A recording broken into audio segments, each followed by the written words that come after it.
Vous êtes sur Mode Athlète, l'émission qui explore la face cachée de la performance sportive, racontée par tous les acteurs qui la vivent, tous les acteurs qui la créent et tous les acteurs qui la façonnent.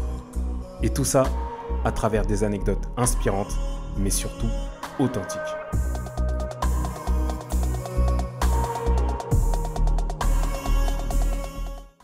Bienvenue sur Mode Athlète. Aujourd'hui avec nous une invitée particulière que j'ai eu beaucoup de mal à pouvoir avoir en interview. Donc je suis très ravi de l'avoir aujourd'hui. Moi aussi. Je te laisse te présenter pour celles et ceux qui ne te connaissent pas. Alors, je suis Élise Molina, nutritionniste, et j'exerce en tant que libérale au sein d'une maison de santé qui s'appelle le Pôle Santé Sport à Rouen. Ok, donc vous avez bien entendu, nutritionniste. On va évoquer tout le panel de la nutrition du sportif dans le monde du sport, qui est une question qui est un peu soulevée aujourd'hui, mais qui était un peu mis de côté avant. Donc, on a la chance aujourd'hui d'avoir une professionnelle qui va nous aiguiller sur nos questions. Et comme le veut la tradition sur Mode Athlète, je vais commencer par deux questions. Première question, si tu étais une discipline sportive, laquelle serais-tu? Je serais un running. Et pourquoi? Parce que c'est ce que je pratique, parce que c'est aussi toujours un dépassement de soi, donc c'est ce que j'apprécie dans le sport et dans la nutrition sportive d'ailleurs. C'est toujours d'essayer de trouver un maximum de ressources et de pouvoir se dépasser dans ses performances. Ok, donc plutôt le dépassement de soi sur l'aspect du sport. Exactement. Et toujours réussir à dépasser ses limites. On s'aperçoit vite que finalement, on peut aller très loin. D'accord. Bon conseil. Deuxième question. Ouais. Est-ce que tu peux me citer, selon toi, un événement sportif que tu considères comme historique? Je pense que c'est la Coupe du Monde de 1998. Hein. D'accord, ok. Ça, c'est un événement qui m'a marqué. Tous les gens de ma génération, en tous les cas, ça nous a tous marqués. D'accord. Et c'est notre équipe nationale qui remporte la Coupe. Donc, forcément, on retient l'événement. Qu'est-ce que tu... Alors, c'est une autre question en plus, mais qu'est-ce que tu faisais à ce moment-là? J'étais dans le Jura, j'avais 13 ans en colonie de vacances. Ok, d'accord. L'anecdote est sympa. Et on va sans plus tarder passer à la première partie. Mode Athlète. Première partie, face au parcours. On va s'intéresser à ton parcours, comment tu es devenu nutritionniste, qu'est-ce que tu as suivi comme formation pour ça. Et ma première question, c'est qu'est-ce qui t'a amené sur cette voie de la nutrition par rapport à l'environnement familial? C'est un domaine qui m'a toujours beaucoup intéressée. Il y a différents aspects. D'abord, j'adore les sciences. Et on en parlait un petit peu en backstage, mais je pense que j'apprécie beaucoup la science de la biochimie avant tout. Et je considère que un nutritionniste, c'est avant tout un biochimiste expérimenté. Donc, je trouve toujours fascinant, en fait, tous les phénomènes physiologiques qui s'opèrent dans l'organisme. Et chez le sportif, il s'en passe beaucoup, donc c'est aussi intéressant cette recherche. Et puis parce que j'ai toujours été sensible au sujet d'une alimentation de bonne qualité, l'alimentation qui nous entoure, comment faire avec les ressources alimentaires et environnementales autour de nous. D'accord, donc c'est vraiment cette volonté déjà scientifique, enfin cette animation scientifique, plus cette volonté de pouvoir correctement t'alimenter et de comprendre les processus un petit peu. Exactement. Et en dernier lieu, c'est sur le même, c'est exactement sur le même palier. C'est la dimension humaine en fait. J'ai toujours été intéressée par comprendre d'un point de vue comportemental comment des groupes d'humains vivent, s'alimentent, bougent. Et du coup, c'était intéressant aussi toute la science humaine autour de la nutrition. C'est pas que de la science dure. Il y a un petit peu du coup de sociologie là-dedans, quoi. Ouais, c'est ce que je dis toujours.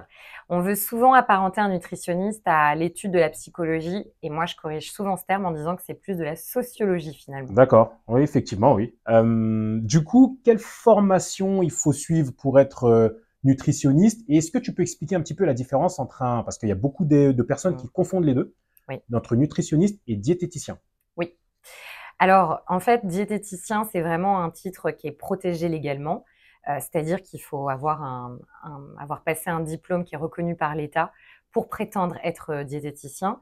Mais le titre entier, en fait, c'est diététicien nutritionniste, ce qui est mon titre. Ah, d'accord, ok. D'accord. Nutritionniste, en revanche, ça n'est pas, et on espère, moi et mes confrères, consoeurs, que ça change. C'est pas un titre qui est protégé légalement, donc on peut tout à fait proclamer qu'on est nutritionniste ou coach nutritionnel sans avoir fait d'études dans le domaine. Et puis ensuite, on a le parcours aussi de la fac de médecine où D'accord. on devient médecin nutritionniste. Voilà. Donc les deux emplois vraiment reconnus, c'est le métier de médecin nutritionniste Oui. et de diététicien nutritionniste. J'ai la chance depuis 3 ans de donner des cours auprès des BPGEPS par exemple parce que Ah, ok. je trouve que c'est intéressant parce que c'est vrai que c'est des personnes qui vont être amenées à parler de l'alimentation, de la nutrition auprès de leurs adhérents sportifs Mhm. et c'est bien de les instruire un petit peu dans ce domaine, mais en même temps, bah, chacun a ses qualifications différentes. Et moi, je trouve que là où c'est intéressant, c'est quand tout le monde s'articule ensemble. Bien sûr, bien sûr. C'est justement l'intérêt d'avoir une équipe pluridisciplinaire sur un athlète ou sur une équipe sportive. Exactement. Du coup, où est-ce que tu interviens? Comment on peut te trouver? Dis-nous tout. Alors moi, je suis dans mon cabinet au sein d'une maison médicale qui s'appelle le pôle santé sport parce qu'avec mes différents collaborateurs, kinés, médecins, ostéopathes, podologues, on avait vraiment à cœur de faire la promotion du sport. Voilà, nous on estime que bah, avant tout la santé, c'est la pratique sportive. La pratique de l'activité physique, hein, Mhm. on distingue un peu les deux. Le tout, c'est de bouger. On met en place de l'éducation thérapeutique maintenant au sein de ma maison de santé D'accord. pour mettre en place aussi des protocoles antidouleurs en expliquant que le mouvement, c'est antidouleur aussi pour des tas de pathologies Mhm. qui sont inflammatoires, rhumatoïdes, etc. Et puis, du coup, on a décidé ensemble de mutualiser nos compétences pour s'occuper, pour prendre en charge les sportifs de haut niveau, notamment, mais pas que. D'accord. Ok, donc effectivement, un pôle pour pouvoir avoir une équipe pluridisciplinaire et se faire suivre par différents professionnels au sein d'un même Exactement. institut. Ok. Au sein du même institut, on va vraiment avoir plusieurs compétences, plusieurs spécialités pour que le sportif notamment bah, retrouve un petit peu une prise en charge globale. Ouais. Donc moi je me trouve en cabinet et puis j'ai la chance d'être sollicitée par les clubs sportifs, notamment autour de chez moi, autour du cabinet. Donc je fais des conférences en fait. Des interventions un petit peu ponctuelles. D'accord. Et ce qui est génial parce que ça me permet de travailler avec toutes les disciplines. Oui, du coup. Donc ça c'est super. Je peux Mhm. travailler avec les hockeyeurs, les patineurs, les footballeurs, rugbymen, et puis plein d'autres disciplines, bien sûr. Mm. D'accord. Bah, du coup, en parlant de sport, parce que tu parles beaucoup de sport, là, on évoque beaucoup le sport. Est-ce que toi, tu as le temps de pratiquer? Qu'est-ce que tu aimes faire? Où tu te situes par rapport à ça? Bah oui, forcément, sinon je ferais pas le métier que je fais. Donc c'est toujours ce que je dis. Moi, j'adore courir. C'est ce que je disais tout à l'heure. C'est le sport que je pratique le plus. C'est Mhm. une passion. Je nage aussi pas mal. D'accord. Moi, je m'oblige, et c'est souvent pour des personnes qui font du sport de manière confirmée sans être athlète de haut niveau, c'est ce que je préconise, c'est la pratique de 3 ou 4 activités par semaine. Si déjà on occasionne ce nombre de séances, c'est pas mal. Mhm. Et moi, c'est ce que je m'oblige entre guillemets parce que j'en ai besoin, mais c'est toujours ce que j'adapte par semaine. Voilà. Donc je vais souvent faire 2 running et 1 ou 2 nages, quoi. D'accord. Mm. Est-ce qu'il y a un petit objectif de triathlon quelque part ou... Pas du tout. Au grand désarroi de certains de mes collègues d'ailleurs qui voudraient Ah, qu'on je suis pas fasse le seul des triathlons.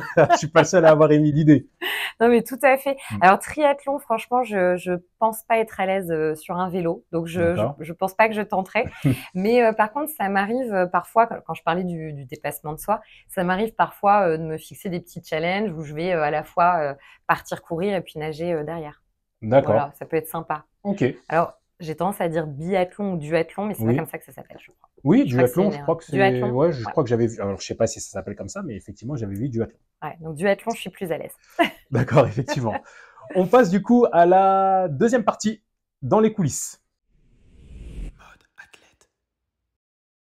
Dans les coulisses, du coup, on va s'intéresser particulièrement à ton travail dans le fond, Ouais. comment tu prends en charge des athlètes, qu'est-ce qui se passe au quotidien dans ton exercice. Ma première question du coup est quelles sont tes étapes de prise en charge quand tu es avec un athlète? Comment ça se passe? Est-ce que tu as des demandes récurrentes? Est-ce que c'est, entre guillemets, je dirais pas toujours la même chose, mais est-ce qu'il y a un protocole qui est défini? Comment ça se passe? Alors, effectivement, d'abord, les protocoles sont très variés selon les disciplines, bien sûr. C'est là où c'est passionnant, c'est que dans le cadre de la nutrition sportive, il y a plusieurs enjeux. Hem, le premier déjà, c'est, une évaluation de, ce que j'appelle l'impédance-métrie, c'est-à-dire toute la composition corporelle de l'athlète. Parce qu'un athlète, selon la discipline, qu'il mène, Mhm. on va d'abord rechercher un certain capital musculaire, de vérifier qu'on a des réserves graisseuses qui ne sont pas trop denses. On va aussi vérifier le capital osseux et puis le taux hydrique, le taux d'hydratation de l'athlète. Donc, pour certains, il y a peut-être déjà un objectif de perte de graisse, d'augmentation de la masse musculaire. Ça va dépendre vraiment des disciplines parce que un triathlète, on n'a aucun intérêt à voir sa masse musculaire se développer. Bien sûr. On est dans une recherche d'un poids qui pèse le moins possible. Au contraire, mes hockeyeurs, par exemple, on est vraiment dans une recherche d'anabolisme musculaire, D'accord. de développement de la masse. Donc déjà, il y a tout ce principe de départ où quand je les rencontre, j'analyse tout leur morphotype, leur composition corporelle donc, et on va fixer peut-être des objectifs. Et à partir de là, on va déterminer les besoins nutritionnels de l'athlète, en sachant que moi, je tiens aussi beaucoup compte de son régime alimentaire, parce qu'aujourd'hui, il y a beaucoup de régimes différents. Bien sûr. J'ai beaucoup d'athlètes qui décident d'être végétariens, par exemple, d'être véganes, qui mangent un certain type de céréales, un certain type de protéines, etc. Du coup, ça te demande du travail supplémentaire parce que tu dois rechercher des alternatives. Exactement. D'accord. Moi, je considère que je suis toujours un peu le collaborateur du sportif, c'est-à-dire que je dois m'adapter à ses habitudes de vie, Mhm. ses horaires, sa culture culinaire et puis ses choix alimentaires. Voilà. Après, il faut que cette façon de s'alimenter soit en cohérence avec toute une nutrition sportive qu'on va adapter pour servir sa performance Mhm. et pour servir tout simplement ses besoins nutritionnels. Je dis toujours qu'il y a 3 axes importants chez le sportif, les 3 enjeux majeurs. C'est la performance d'abord, bien Oui. sûr, Oui. une alimentation pour la performance, une alimentation pour la récupération de l'athlète. Parce que, attention, si on néglige sa façon de manger après du sport, on n'est pas à l'abri de blessures, Effectivement, oui. de traumas, Il y a de pas mal de troubles questions par articulaires. rapport à ça. Mmh. Les internautes m'ont posé pas mal de questions par rapport à la récupération, justement. On y Ouais. viendra un petit peu plus tard. On y viendra. Mm. Et d'ailleurs, avant même la récupération, je parle toujours de l'anticipation. Il y a des choses qu'on met en place pendant l'effort. Mm. Et puis, le troisième enjeu, c'est la santé de l'athlète. Voilà. C'est ce que je disais tout à l'heure. Il y a des tas de phénomènes physiologiques qui s'opèrent dans l'organisme du sportif liés à l'effort. Mm. Et donc, on a besoin de stratégies nutritionnelles pendant et après pour éviter que le sportif ait des problèmes de santé sur la durée. D'accord, c'est assez complet comme réponse et alors je rebondis sur ce que tu dis, Mm. sur effectivement le fait que tu sois une collaboratrice du sportif. Mm. Est-ce que il n'y a pas, alors tu as précisé tout à l'heure, mais par rapport aux sportifs, est-ce qu'on n'est pas du coup dans un aspect un peu psychologique? Est-ce que c'est pas une relation psychologique que tu as par rapport aux athlètes? Parce que c'est un accompagnement d'une vie en fait. Tout simplement, c'est Tout à fait. leur vie et du coup tu les accompagnes au quotidien. Comment tu le vis toi par rapport à ça? Alors, c'est vrai que c'est un sentiment que j'ai souvent avec les athlètes de haut niveau. C'est un sentiment que je ressentais quand je travaillais aussi dans le thérapeutique, pardon, en hôpital. Mmh. C'est que souvent, le kiné ou le diététicien, c'est un paramédical qui peut-être est plus accessible. Et du coup, on a aussi tendance, dans cette démarche de prendre soin de soi, se livrer sur la façon dont on se sent. Peut-être qu'un sportif de haut niveau a beaucoup de pudeur vis-à-vis de tout le staff encadrant au niveau de la prépa physique, au niveau du coach, alors qu'avec la diète, peut-être que c'est plus facile de se livrer. J'ai beaucoup de sportifs isolés, j'ai des boxeurs, j'ai aussi, je suis rattachée à la Ligue Tennis Normandie. D'accord. Donc, je suis aussi des tennismen, tenniswomen. Et c'est vrai que j'ai eu l'opportunité notamment d'avoir parfois des liens assez étroits avec ces sportifs. J'ai même suivi une tenniswoman dans un de ces tournois. Et c'est vrai que du coup, ils ont tendance à se livrer, quoi, à, à dire un peu le stress qu'ils Mhm. ressentent, la pression à laquelle ils sont soumis en permanence. T'es un petit peu un tampon, un peu pour eux, le fait que tu sois là, présente pour les écouter et les aiguiller sur leurs conditions de vie et leur alimentation. Tu as cet effet un peu de tampon, tu le ressens comme ça, toi? Ouais, il y a un vrai soutien qu'on leur apporte en tous les cas et une écoute, une vraie écoute active. Et forcément, nous, faut qu'on tienne compte aussi de l'état de stress parce que un sportif, à la fois parce qu'il a une charge de dépenses importante, mais aussi parce qu'il va ressentir beaucoup de stress face à ses compétitions, Mhm. on peut avoir des dérives alimentaires à cause de ça. Et ça a été longtemps tabou, ce sujet. Et aujourd'hui, euh, j'ai plaisir à entendre des témoignages de sportifs, même certaines célébrités. Je peux parler de Teddy Riner, par exemple, qui a aucun complexe à en parler. Et j'aime beaucoup la façon dont il brise les tabous sur la dérive alimentaire à cause de toutes ces tensions. Et c'est vrai que le rôle du diététicien, c'est ça aussi, c'est pouvoir mesurer la dimension psychologique du joueur, parce que évidemment, enfin du sportif, Oui, bien pardon, sûr, oui. parce que évidemment que plus que quiconque, il est soumis à des pressions terribles. Là, j'ai l'honneur, j'ai vraiment la chance de suivre des athlètes qui vont faire les JO.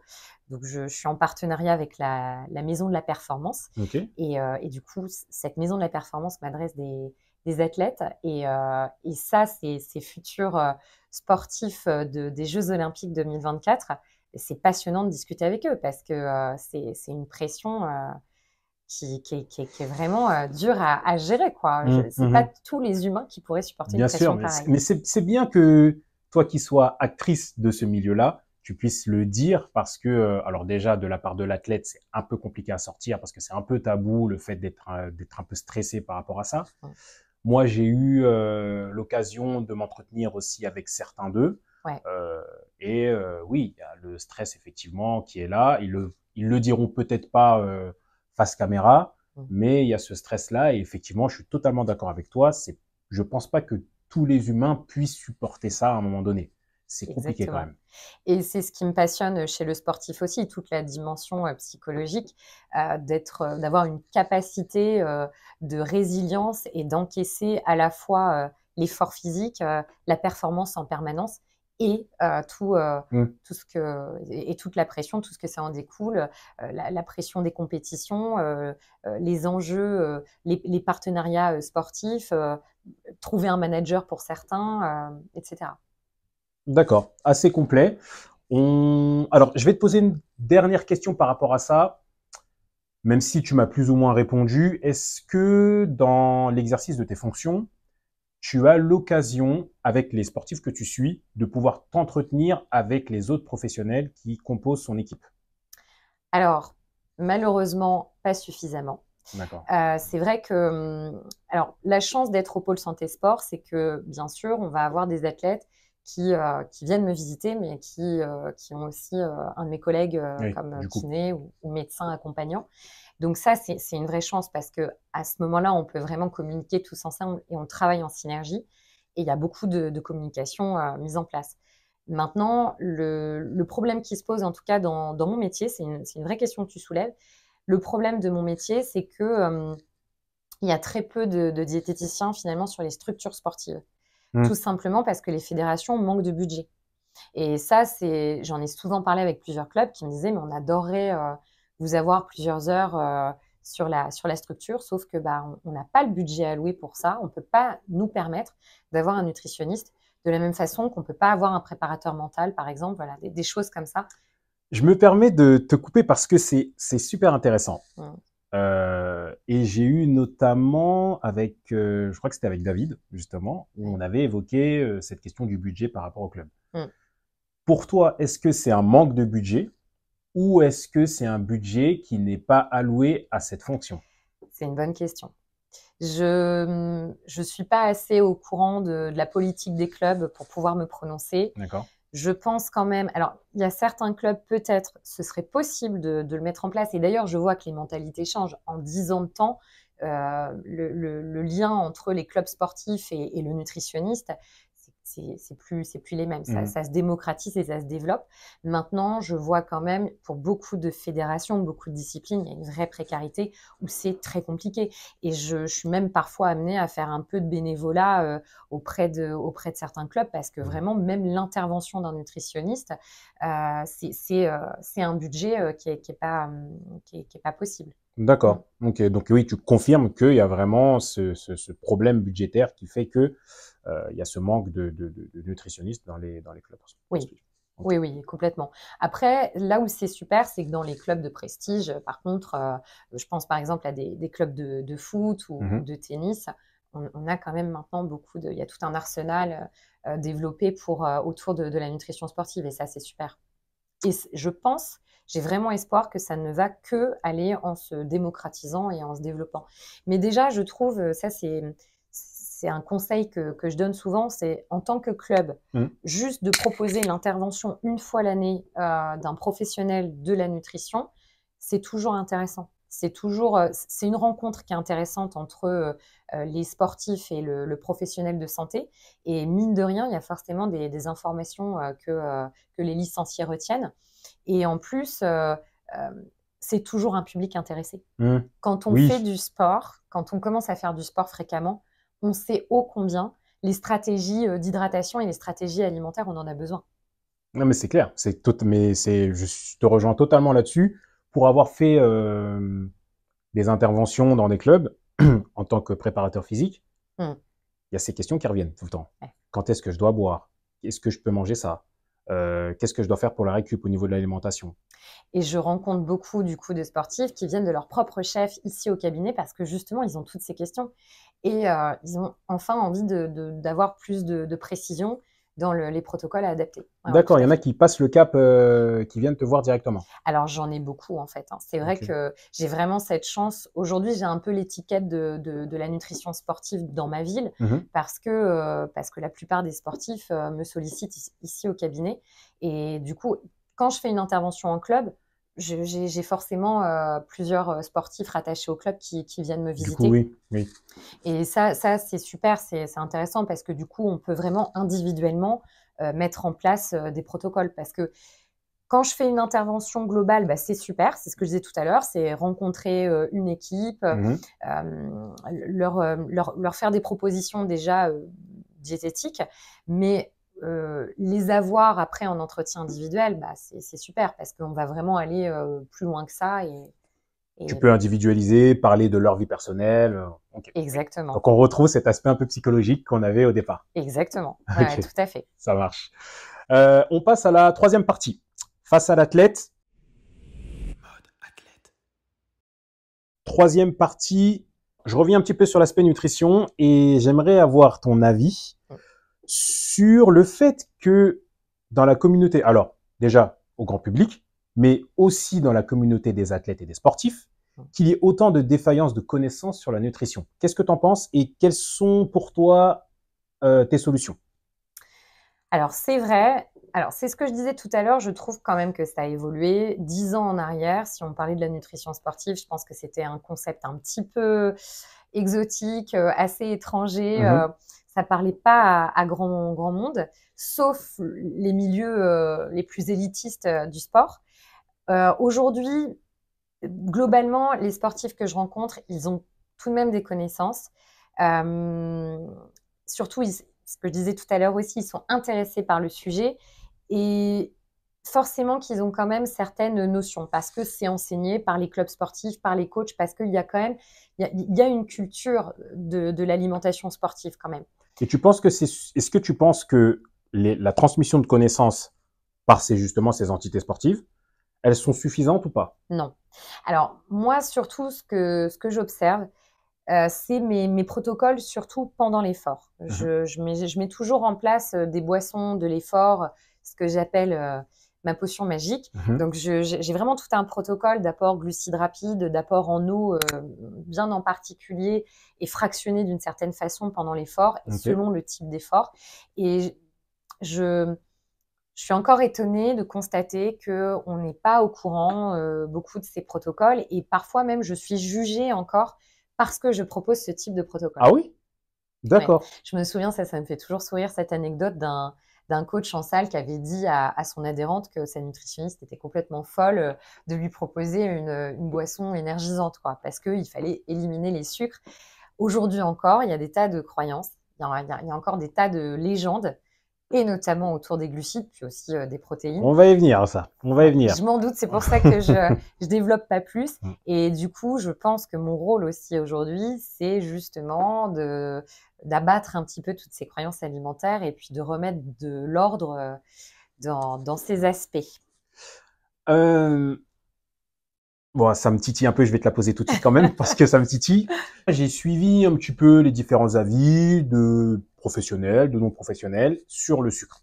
Mhm. La première question, donc, c'est pas du tout une question piège, mais qu'est-ce que tu penses de l'alimentation d'un indice glycémique bas, sur le sucre à indice glycémique bas? Qu'est-ce que tu en penses? Est-ce que c'est mieux? Est-ce que c'est moins bien? C'est une question, c'est la première question qui est revenue. Qu'est-ce que tu en penses de ça? Bah, c'est une très bonne question.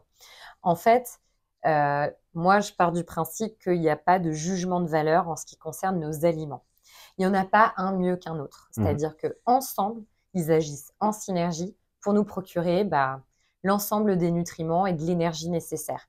Alors après, c'est vrai qu'on a besoin de glucides. Ça, je me bats tous les jours pour essayer de faire comprendre que les glucides sont indispensables dans notre alimentation. On a quand même le cerveau et les muscles qui sont glucodépendants. Ça veut dire qu'ils ne peuvent se nourrir que de glucides. Donc à partir de là, il faut comprendre que c'est notre premier substrat énergétique et c'est essentiel. Après, il y a différents types de sucres, effectivement. Il y a les rapides et les lents. Alors, en fait, dans le cadre hors sport, il faut absolument qu'on favorise les sucres lents. Et les index glycémiques les plus bas, bien sûr que c'est intéressant parce que index glycémique bas, veut dire que du coup, on va sécréter très peu d'insuline, voilà, en petite dose, en continu. Il n'y a pas d'effet de pic important de synthèse d'insuline. Et ça, pour notre santé, c'est nécessaire pour éviter de fatiguer le pancréas, mais aussi pour éviter ce qu'on appelle des hypoglycémies postprandiales qui peuvent subvenir si jamais on a des pics importants d'insuline. Donc, on veut des lents fréquemment dans la journée en continu. Et les index glycémiques bas, ça va être les légumes secs, les pâtes complètes, le riz sauvage, ça peut être aussi les pâtes raffinées. Donc ça, c'est vraiment ce qu'on favorise. Et les sucres rapides, c'est les sucres, c'est le seul aliment qui ne soit pas indispensable à notre survie. On a besoin de graisse, on a besoin de protéines, mais on n'a pas besoin de sucre rapide. En revanche, pendant le sport, ça vraiment, c'est un peu mon combat, c'est fort comme terme, mais c'est ce que je défends beaucoup.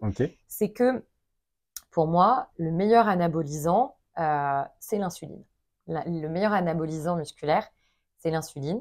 C'est celui qui ne va pas occasionner de problèmes de santé. Donc, on va vraiment se servir de cette synthèse pour réparer les lésions au niveau musculaire causées par le sport, mais aussi pour développer sa masse musculaire. Donc, ces sucres rapides, pendant un effort intense, ils vont être, pour moi, indispensables. Super important, oui, bien sûr. Très important. Oui, bien sûr. Donc, moi, ce que j'explique toujours, la première éducation que j'apporte à mes sportifs, c'est que on va favoriser du lent avant l'effort parce que comme ça, on construit des réserves de glycogène musculaire, des réserves en énergie au niveau du muscle. Donc, lent, rapide pendant l'effort et à nouveau lent pour la récupération. D'accord. C'est primordial. C'est très bien que tu parles de ça parce qu'il y a une question qui est... Alors, c'est plutôt une question de... C'est un peu de la santé publique. Et j'aimerais te demander, devant le constat de l'explosion des maladies chroniques, dû à la mauvaise alimentation. Il y a quand même pas mal de chiffres qui montrent que la mauvaise alimentation entraîne pas mal de maladies chroniques. Qu'est-ce que toi, alors tu viens de l'expliquer un petit peu, mais qu'est-ce que toi tu préconises contre ça? Qu'est-ce que tu peux donner comme astuce pour éviter la mauvaise alimentation? Est-ce qu'il n'y a pas des astuces pour éviter de mal manger, si je peux dire ça comme ça? Alors, moi je dis toujours, au départ, il y a 4 piliers essentiels. Et ces 4 piliers, il faut que nous, humains, tous les jours, on essaie de réfléchir si on les respecte. Le premier pilier, c'est l'hydratation. C'est boire suffisamment. Ça peut changer beaucoup de choses. Donc, Une femme a besoin d'1,5 litre à 2 litres d'eau et puis un homme 2 litres à 2,5 litres d'eau par jour. Le deuxième En tant que pilier, sportif ou pas sportif? non, hors sport. Hors sport, Là, je ok. parle vraiment hors sport parce qu'après, pendant le temps sportif, effectivement, il y a des apports hydriques D'accord. en complément. Supplémentaire. Supplémentaires, exactement. Le deuxième pilier, c'est bouger. Donc, D'accord. ça peut être de pratiquer 8000 à 10 000 pas par jour. Ça peut être de pratiquer 3 séances de sport, on en parlait tout à l'heure, Mhm. par semaine. Le troisième pilier, pour moi, c'est mâcher. Insister sur la Ah, mastication, prendre le temps. d'accord. Et le quatrième pilier, c'est varier. On va nous assurer de manger au moins 3 aliments différents dans un repas. D'accord. Je reviens sur la mastication. Tu Mm. peux développer un petit peu? Alors, la mastication, c'est essentiel. C'est la meilleure façon de percevoir notre satiété. En fait, on a des capteurs sensoriels qui sont extrêmement stimulés au niveau buccal Hmm. et ces stimuli vont mieux renseigner notre cerveau que nous sommes en train de manger, bien plus que l'estomac. La vraie complexité dans notre organisme, c'est qu'on a 2 systèmes nerveux bien autonomes. Mhm. On a le système nerveux cérébral et le système nerveux digestif. Digestif. Le problème, c'est que pour communiquer ensemble, ils mettent du temps.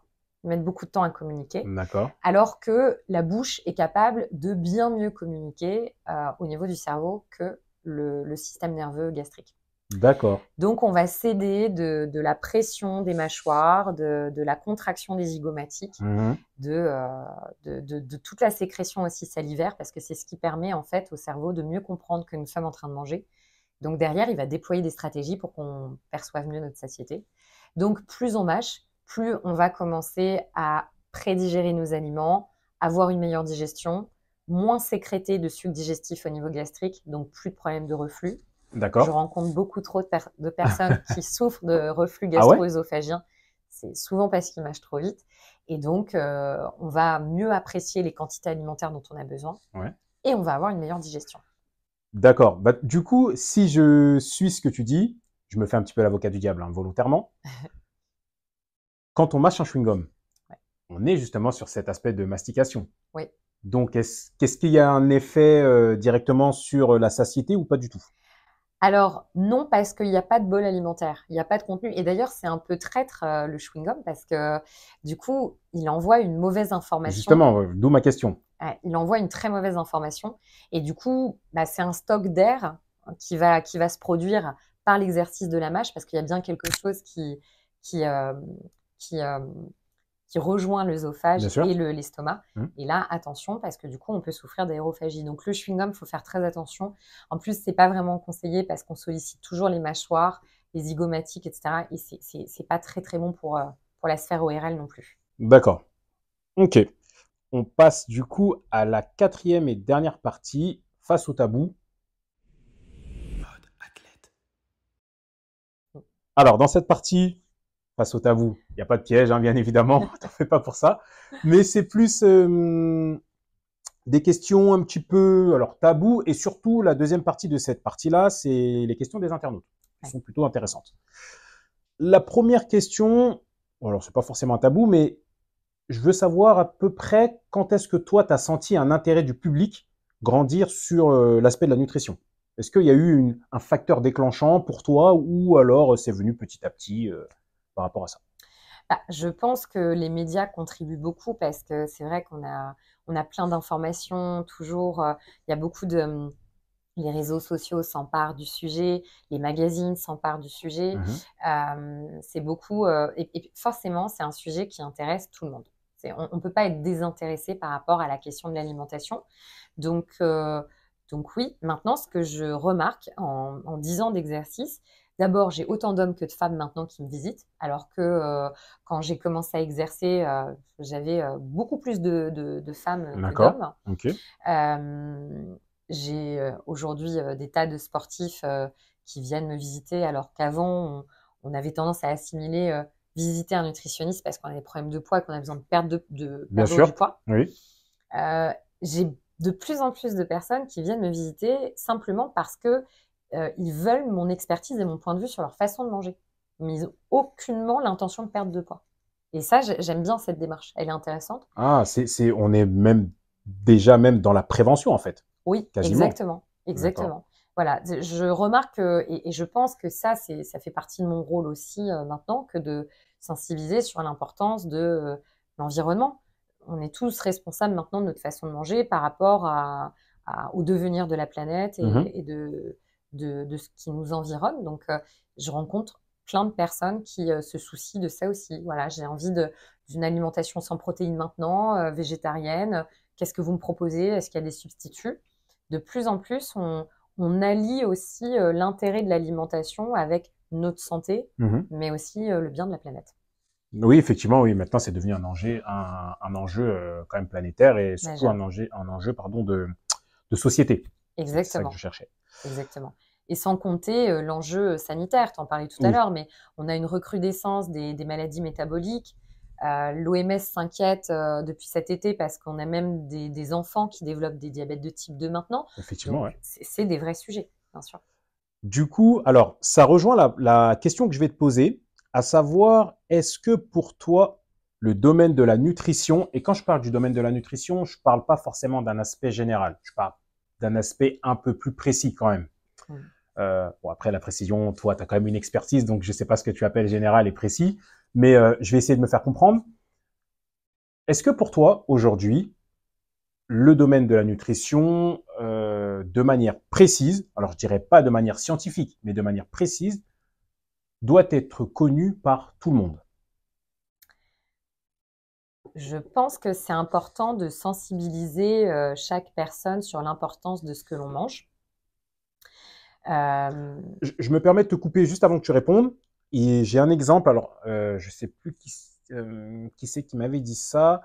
En allant au Japon, c'est une amie qui est partie au Japon et qui fait des études de japonais et qui m'avait dit que là-bas, alors je ne sais pas si c'est vrai, hein, mais ouais, là-bas, à l'école maternelle, en fait, ils sont déjà sensibilisés ouais, à la j'allais y nutrition. venir. Ouais. Du coup, est-ce que c'est bien? Est-ce que c'est moins bien? Comment tu perçois ça? Alors, c'est exactement ce que j'allais dire. D'accord. C'est que je pense que ça devrait faire partie des programmes scolaires, qu'on commence à sensibiliser dès la maternelle ou peut-être le cycle en primaire, parce que les enfants déjà sont encore une fois déjà intéressés par le sujet. Et oui, c'est un apprentissage, ça fait partie de l'éducation. Mhm. Euh, Peut-être d'ailleurs qu'ils apprendraient beaucoup à leurs propres parents en fait.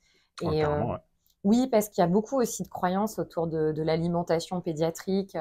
On pense qu'un enfant peut se permettre plus que nous de manger du sucre, alors que ça, encore une fois, c'est une fausse croyance. Bien au contraire, il faut limiter ses apports en sucre raffiné. Oui, je pense que ça devrait être enseigné parce que ça permettrait peut-être de réaliser à quel point c'est un enjeu majeur et que c'est important et qu'il il faut, il faut pas sous-estimer Mhm. l'impact qu'une malbouffe, qu'une mauvaise Bien nutrition peut sûr. avoir. C'est la fameuse phrase de l'enfant qui peut manger plus parce qu'il va se dépenser, etc. Oui, d'accord, je Exactement. rejoins un petit peu ça. Ah, c'est tout à fait ça, ouais. Ouais. Est-ce que la soupe, ça fait grandir? Ah, est-ce que la soupe, ça fait grandir? Bah, en fait, ce qui est important pour grandir, c'est quand même d'apporter des apports en minéraux. Ça, c'est majeur pour la croissance musculaire, pour la croissance osseuse. Mhm. C'est les minéraux qui contribuent. Alors, le calcium particulièrement pour la sphère osseuse, et puis après, le reste des minéraux, tout le complexe minéral pour la croissance musculaire. Étant donné qu'une soupe de légumes, ça va contenir de l'eau, donc beaucoup de minéraux, et nos légumes contiennent tout un complexe de magnésium, potassium, oui, bien sûr, quelque part, ça fait grandir. Mais pas que. En fait, voilà, c'est ce que je disais tout à l'heure. Il n'y a pas un aliment Ouais. qui a plus d'importance qu'un autre. C'est important que Ouais. les personnes le comprennent parce que, et ça va être l'objet de ma question suivante, je vais te la poser du coup, c'est par rapport au régime alimentaire. Ouais. Euh, il y a beaucoup de personnes qui, surtout à une époque, alors maintenant comme ça se démocratise un peu plus, je sais pas si c'est parce que je suis dans le milieu que pour moi ça paraît évident, mais tu sais, il y a eu beaucoup de personnes qui ont vanté les mérites d'un produit Mm. en disant que voilà, c'est le produit miracle, qu'il fallait focaliser notre attention alimentaire là-dessus. Ouais. Or, on se rend compte aujourd'hui, déjà avec ce que tu m'as dit depuis le début, qu'il n'y a pas un aliment à privilégier qu'un autre, si j'ai bien compris. Exactement. Donc du coup, qu'est-ce que tu penses de tous ces régimes? Par exemple, il y a le régime du camp qui est fait que de viande, ou j'ai vu un autre truc, le régime avec des pommes. Ouais. Qu'est-ce que tu en penses de tout ça et est-ce que pour toi, ça va continuer? Alors, un régime monodiète, c'est évident que ça ne fonctionne pas parce que ça va apporter un type de nutriments et en plus, forcément que ça va limiter les apports caloriques journaliers. D'ailleurs, c'est ce qu'on attend parce que on recherche un régime hypocalorique pour Mhm. stimuler la perte de poids. Sauf que ce qu'il faut bien comprendre, c'est que c'est pas très intéressant ce que l'on perd. Ça va pas forcer que la perte de graisse. On va aussi perdre beaucoup d'eau. On va perdre beaucoup de muscles. Je l'ai dit tout à l'heure, le muscle est glucodépendant. Donc, s'il n'a pas d'apport en sucre lent chaque jour et s'il n'a pas d'apport en protéines, ça va être compliqué de maintenir stable notre masse musculaire. Mais en même temps, un muscle, il a aussi besoin de minéraux. Donc, on a besoin de laitage, de fruits, de légumes. Donc, non, un régime monodiète, ça ne peut pas fonctionner. Et l'autre dimension, parce que là, on parle de la partie technique, Mhm. mais l'autre partie, et qu'il ne faut absolument pas sous-estimer, c'est la partie psychologique où ça va devenir éprouvant à suivre. Bien Je sûr. serais incapable de faire une journée où je mange que des pommes. Hein. Moi, et à chaque fois, j'ai énormément de respect pour mes patients qui suivent pendant des semaines des régimes hyper restrictifs parce que Ouais. moi, j'en serais incapable. Ouais, bah c'est, Donc, c'est, c'est- ils ont un mental quand Est-ce que, même. est-ce que c'est pas parce que, est-ce que c'est pas parce que toi, tu es au courant quand même de toutes ces dérives et tu sais les apports que, enfin, tu sais justement les non-apports, si je peux dire ça comme ça, que ça engendre, alors qu'une personne qui ne sait pas va mettre corps et âme dans le régime, donc énormément de positif, énormément de motivation, mais cette motivation, force est de constater qu'à un moment donné, elle chute. Bien sûr. C'est le problème, c'est trouver la constance après.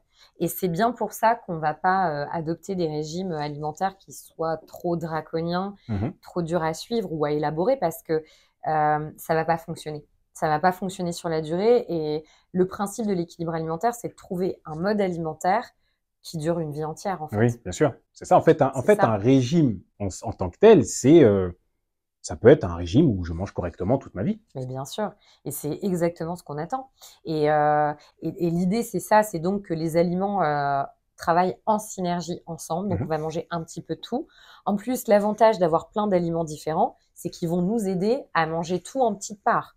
C'est toujours plus simple de limiter ces féculents dans l'assiette quand on a une belle ration de viande, si on n'est pas végétarien, Mhm. avec des légumes à profusion dans l'assiette, et qu'en plus, on va terminer notre repas avec un laitage et un fruit. Tout de suite, c'est facile de limiter les quantités de chacun. Donc, c'est ça notre recherche. C'est on va manger pluriel. D'accord. Je poursuis avec, là, du coup, les questions des internautes. Mm. Ça va être l'alimentation et les habitudes alimentaires en fonction des entraînements et des compétitions. Une personne a demandé, enfin, plusieurs personnes ont demandé comment on pouvait adapter son alimentation Mm. pour préparer ses compétitions et ses entraînements. Ouais, ça, c'est capital. C'est très important parce que ça, c'est décisif. C'est vraiment ce qui va servir notre performance le mieux. Euh, la première stratégie, alors c'est même chose. Ça fait partie vraiment des premières recommandations que je remets dans l'éducation du sportif. C'est d'isoler les prises alimentaires de l'effort. Et encore plus si c'est une compétition. D'accord. Et après, c'est plutôt du bon sens, mais c'est bien de leur dire quand même, on ne mange pas 30 minutes ou une heure avant de s'exercer un effort intense et long. Ça paraît évident, mais c'est peut-être pas si évident que ça pour certains, hein. C'est vrai que c'est peut-être pas toujours appliqué. Mm. Ouais, effectivement. Ce qui est compliqué, c'est les horaires aménagés aussi. Moi, Oui. j'ai les patineurs et les hockeyeurs, par exemple, qui sont scolarisés. Souvent, ils ont peu de temps, ils doivent prendre une collation entre le moment où les cours s'arrêtent et reprendre. Dans les centres de formation, ça peut devenir complexe, en fait, ça. D'accord.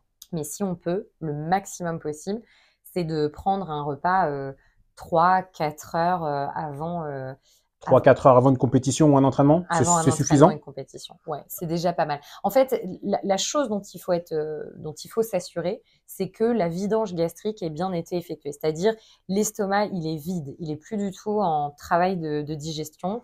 On n'occasionne plus aucune activité digestive. Ça, c'est important pour deux choses.